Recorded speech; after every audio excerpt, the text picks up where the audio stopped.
Hey everyone, welcome back to the video series of building an iOS app with AI in just 14 days. I'm Connor, an iOS developer, and I'm walking you through my 14-day roadmap of leveraging AI, building a fully native iOS app and shipping it to the App Store in just 14 days, even if you have no prior coding experience.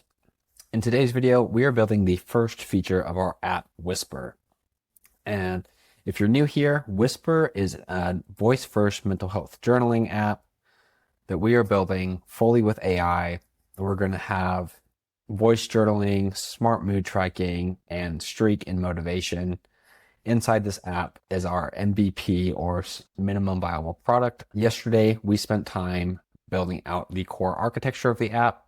So it's covering things like data models, our app's navigation, and our design system, all with AI, so that now we can easily just build the voice recording and journal entry feature with codecs. So this is our app so far. We have not really built anything out yet. That's why this doesn't look super great.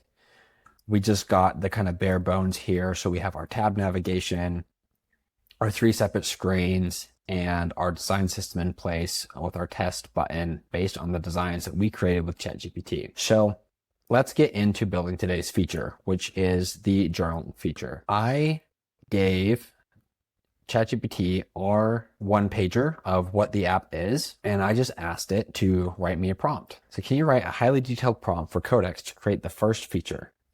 And it went through, wrote all this stuff out. It gave us more than we needed, so I've cleaned up the prompt for us and got rid of this file structure information, these data models that it came up with, some extra things like unit testing that it added in here. We're not covering that in this video series, but the rest I left and am going to use to go ahead and get started with our first feature. So here's the prompt. Just to go through it really quickly, we're building context for the AI. So we're assigning it a role. You're a senior iOS engineer, and we want production-ready Swift and Swift UI code for Whisper. Our minimum deployment target is iOS 18. We're going to be using Swift 6. Our MVVM is our app's architecture, or just the way we're organizing our code. Swift data is our persistence layer, so that's where we're storing all of the data in our app, is through a framework called Swift Data. It's just really easy to use and simple for this case, and it lets our app operate offline. And our first feature is our flexible entry creation with the following requirements. So it outlines our high-level goals, which is voice-first journal entry, on-device speech transcription only. Going through all the details here, it built all these out for us, gives us exactly what we're looking for. It even gave some examples of how to integrate audio with AV audio session. All this stuff is really great and really interesting, but because we are just using AI to build this app, we can just go ahead and copy this, go back to our codecs window. So for this series, we are primarily using OpenAI's codecs as our AI model or AI tool to build this app. So it just lives inside a terminal here. This is Xcode, where we're building all the code for our app. And then this is just the app running on the simulator. So I am going to create a new chat. Actually, I'm just going to compact this. So this is all of the chat history from setting up the initial app. And what we did was get the design in there. We have the navigation structure. We have our data models. So we just need to store a journal entry, a mood, and then it's just like a little helper thing to tell the app how to display different moods when we are using them. And then we also organized our code nicely, so things are in separate files, just to stay organized. So we're going to compact this just so that we don't use too much context for our next chat. Like, it's really important to do context management when building with AI so that it doesn't get confused later on. If you're ever in Cursor or something, it will show you the context window.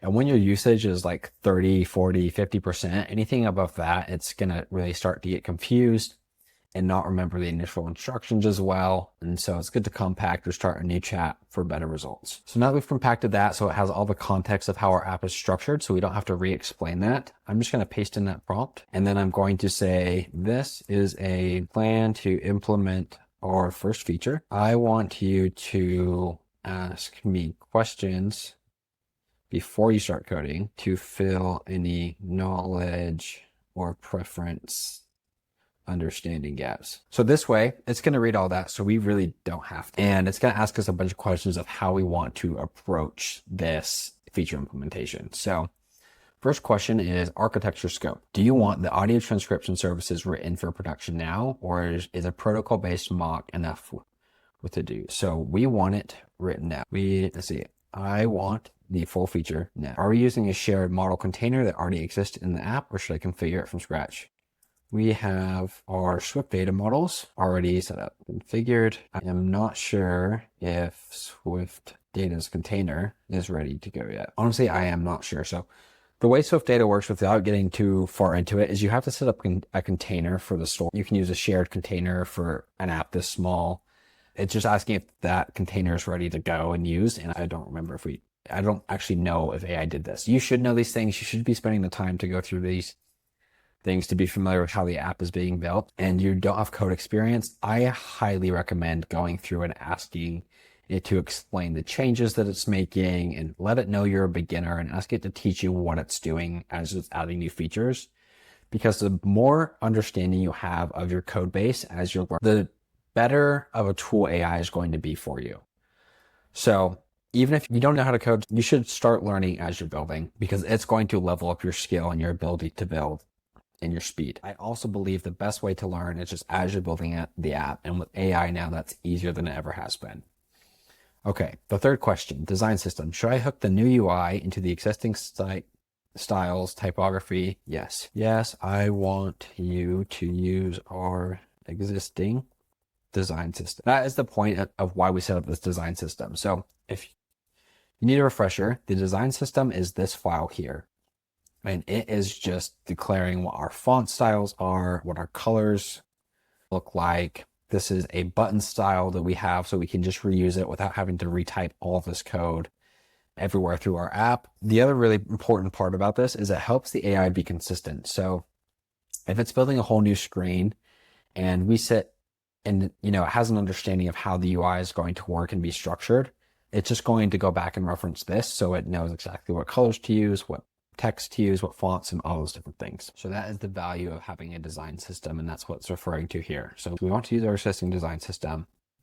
Yes, add full preview support. Previews are the little, let me show you. This is what a preview is. So this allows you to see your code changes as you make them, and it just shows a preview of the screen that you're working on. So if I wanted to change this to red, then I could see that change actually happen. That's what a preview is. And so it's really nice when AI builds the previews for you. So if you're working on a specific screen and you just want to make a few tweaks or adjustments, you've already got the support and an easy way to do that without having to rebuild the app every time. The other thing I'm going to do as well is go back to our design chat where it gave us the preview of the design for our app. Okay, so before we submit that prompt, I'm going to go back to the chat that we used to design our app and create our app icon.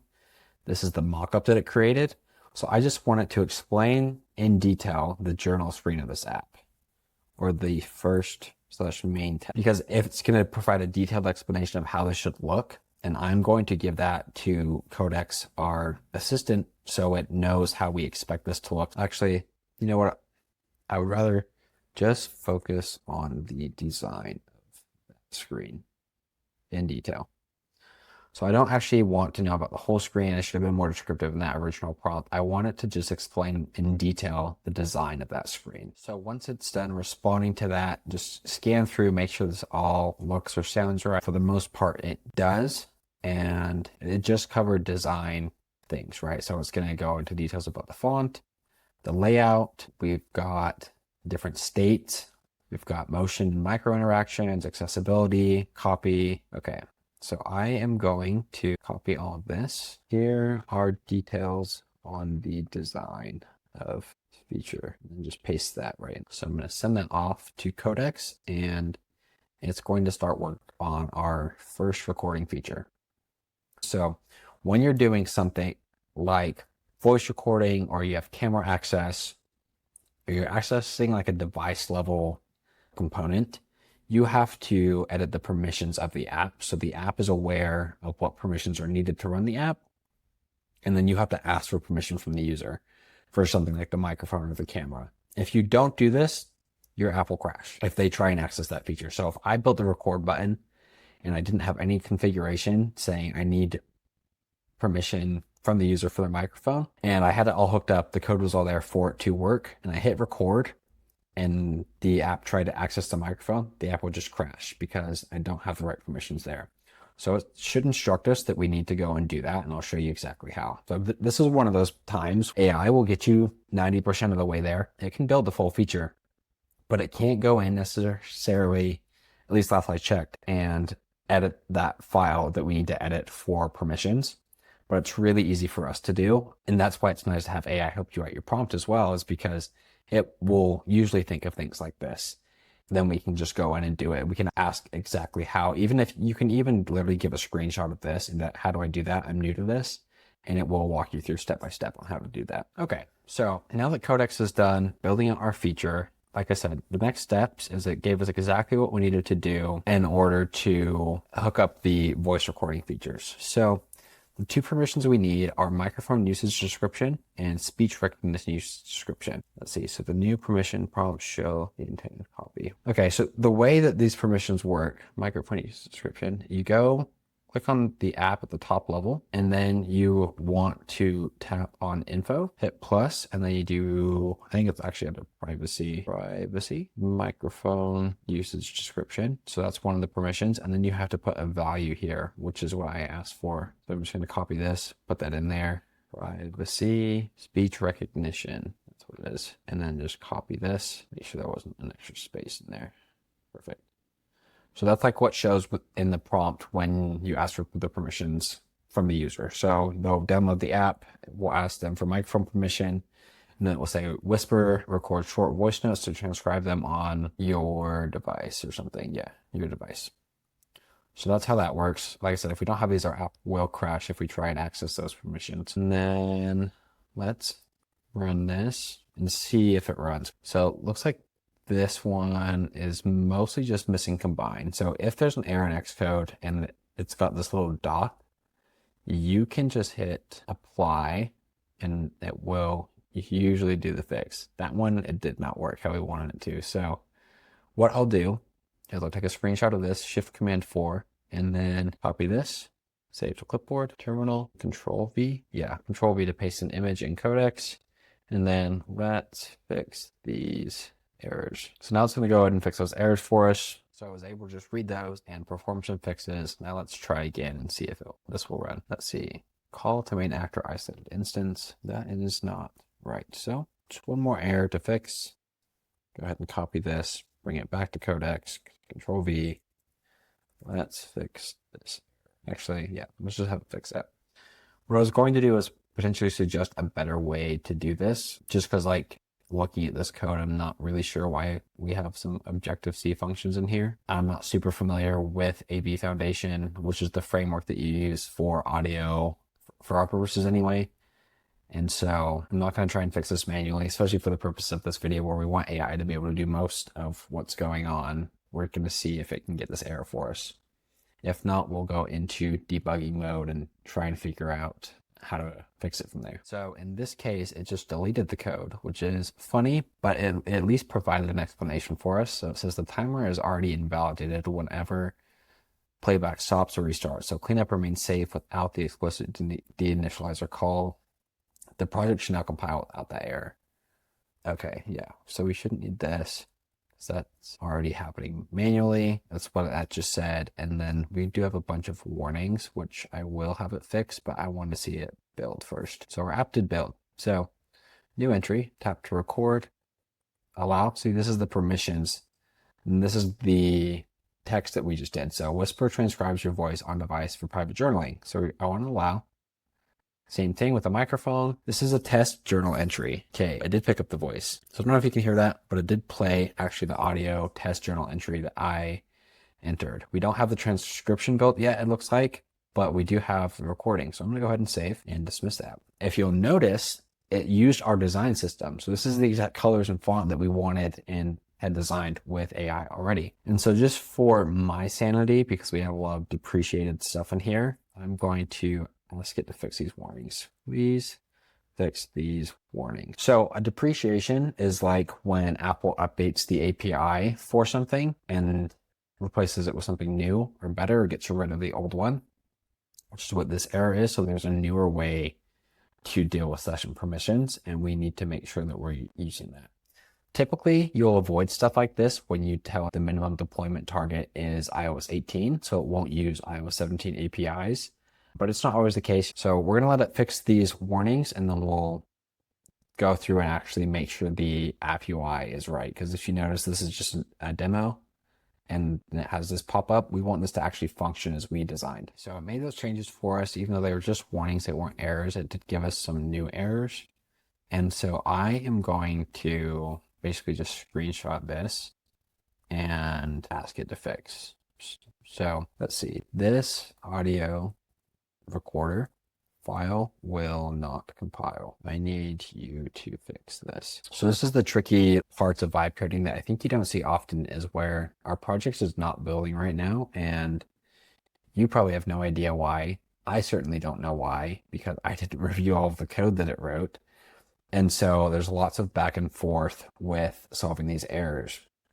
And so typically what I'll do is I'll go through and actually find what the warnings are and everything like that, and write a really elaborate prompt. But because we were trying to do this with no coding interference, I'm doing it the other way that I would do it, which is take a screenshot of things, just say, hey, this file is not building, there's lots of errors, and try and get it to fix this without much interference. So we're already seeing some changes. The code is already looking a little bit better, but we're still missing on some things. So let's see if it's able to get us all the way there. Okay, so it went through and made those fixes. Let's see if it runs this time. It is running. Let's see if this is working. This is another test journal entry. I want you to see if you can hear me. It transcribed it for us this time. I can hear it, and it accurately transcribed this. Can't type instead, and that will let me just type here, test. I'll hit save. Perfect. Okay, so that feature is basically done. Now the next thing we need to do is hook it up to our navigation that we've already built. So I said, I need you to take this new feature we just built and hook it up to our existing navigation structure. Rename and replace the journal placeholder view file and follow the design as I have specified earlier. This is the first tab of the app. So this is the file that we'll be replacing. This is the basically entry point of the app currently. So if we do a preview here, I'll just throw that in there to show you. Let's see, let app. There we go. Okay, so if you remember this is where our starting just placeholder point. So this is the file that we're replacing because this is the first tab of our app. So it's exactly what I'm telling Codex to do here, is to go ahead and just basically take this feature we built, follow our design, and now use it as the first tab of our app so that we can see it instead of just a entry demo. Okay, so Codex worked for almost 15 full minutes to fully build out our new feature. Let's run and see how it goes. Awesome. So we've got our app as we've designed. We've got the recording button with the subtle animation there, or we can type. We've got our recent entries view. We obviously need to fix the navigation title there, but that is super easy.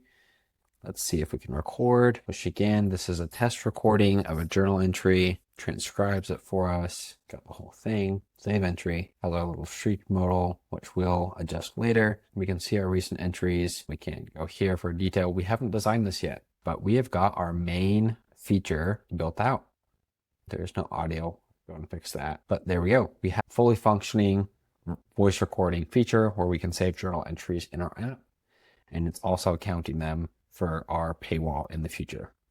So one thing I will fix really quickly is just the navigation, that journal entry title, because I know how to do that by hand, and I'll just show you this really quickly. You can ask AI to do it, it'll do it just fine, but we want to change that. Let's see, title, I just want that to be blank. Go through, run this again, and then we've got rid of the navigation title. So now we just have that as expected with our recent journal entries. Obviously, there's lots of room for improvement here. We need to build our detail view. We probably don't want all 10 entries showing here on the scroll. We probably just want the bottom half to scroll. We don't want a play button on the detail view where there's no audio. Little minor things like that. But as far as actually recording an entry goes, this is really, really solid, and I'm very excited about it. So that's it for today. We are going to tomorrow build out the calendar feature, and we'll probably dive into the detail views a little bit, but mostly get underway with our next feature of the app. So we'll leave it there for today. We've got a fully working journal entry feature where we can record, type, and save entries and even play them back, which is super awesome. It matches our design. It looks even better than what we did in our chat, which is really great. It's a really solid foundation to move on to day 2, where we will be building our second feature. If you want to build your own app with AI, you should check out my community App Launch Club, where I help people every day build apps with AI and get them shipped in just 2 weeks. So if you have an idea and you're wanting to get it out there and start making money with your app, check out App Launch Club. I'm in there every day helping builders actually ship apps with AI. Thanks for watching this video. I'll see you in the next one.